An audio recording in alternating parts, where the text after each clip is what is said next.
tuli läpsimään, kourimaan ja fyysisesti ahdistamaan nurkkaan. Vihaisesta lopetuspyynnöstä huolimatta en koskaan lopettanut. Kukaan ei tehnyt mitään, sanonut mitään. Ja opettajat, ei muuta oppilaat, enkä oikeastaan minäkään. Koska olihan ne kaikki kavereita. Pojat on vaan vähän leikki, enkä sille voi. Pojaton poikia ajattelu tekee ahdistelusta hyväksyttävää. Se kertoo, että sitä on vaan kestettävää. Se myös hämärtää raiskauksen käsitettä ja siksi tätä kulttuuria on muutettava. Myytti miesten hallitsemattomasta seksuaalisuudesta on hävitettävä.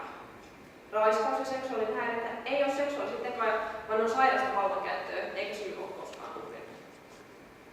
Minä ja useat mun ikäiset emme oikein muista kuulemme näistä asioista yläasteen seksuaalivalistuksessa juuri mitään.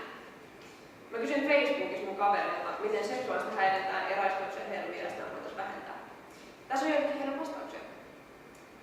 Mun mielestä pitäisi ylipäätään esim. Terveystiedontunneilla ihan oikeasti käydä läpi, mitä on raiskaus. Ja myös se, ettei se koskaan ikinä ole uhrin syy. Meilläkään ei taidettu oikein puhua jostain koko raiskauksesta, paitsi abortin yhteydessä. En muista, puhuttiinko meillä ollenkaan. Jos puhuttiin, se ei ollut mieleenpainavaa. Ja hei, pitäisi tehdä ensinnäkin selväksi, mitä on seksuaalista häirintää.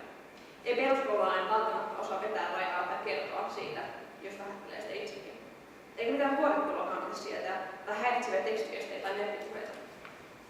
Musta tuntuu, että terveystiedon seksiä on lisäksi lähinnä just tautien oireiden ja eri ehkäisyvälineiden käytön jättämistä.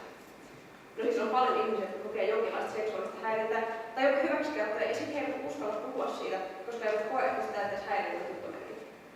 Pitäisi rohkaista ihmisiä ottamaan nämä asiat esille ja selittää, että mihinkään mitä ei itse halua tehdä, ei tarvitse mennä mukaan. Pitäisi painottaa, että raja on siinä, mikä tuntuu ahdistavalta. Näissä vastaajissa on edustettuna ihan molemmat sukupuolet. Ja tämä on osa ongelmaa.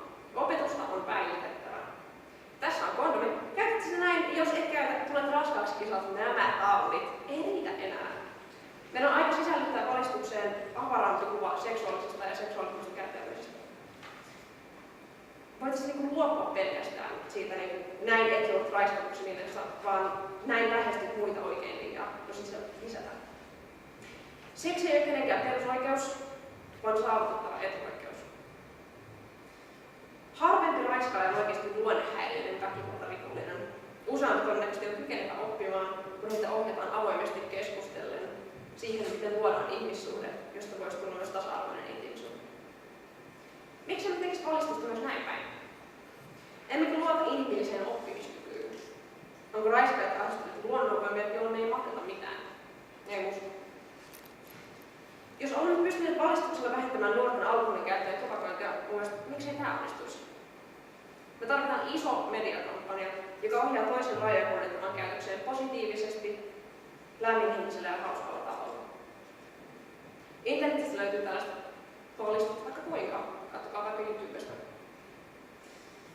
Seksuaalisesti häirintää ja väkivaltaa vähättelevä kulttuuri vahingoittaa sekä uhreja että tekijöitä. Kuka tahansa voi tulla raiskatuksi ja seksuaalista väkivaltaa voi tehdä myös kuka tahansa. Hyvään käytökseen ohjaava valistus saattaa auttaa jotain ihmistä välttämättä tulevasta raiskaajaksi, joka osa ei sekään välttämättä. Vastaamalla väkivaltaa väkivallalla ei ole hyvä ajatus, mutta seksuaalinen väkivalta yhteiskunnassamme tulee tuomita entistä ankarammin. Raiskauksen uhri on otettava aina vakavasti ja hänellä on aina tarvittava apua. Seksin ostamista alaikäisiltä harkitsevilla on kerrottava selkeästi, että he tarvitsevat terapiaa ja mistä sitä saa. Mä haluan tulevaisuuden, jos naisten ja tyttöjen ei kenenkään tarvitse pelätä kaupungilla yksin kävelyä iltaisin, eikä siitä minkälaista häirintää kadulla, koulussa, työpaikoilla eikä missään muualla.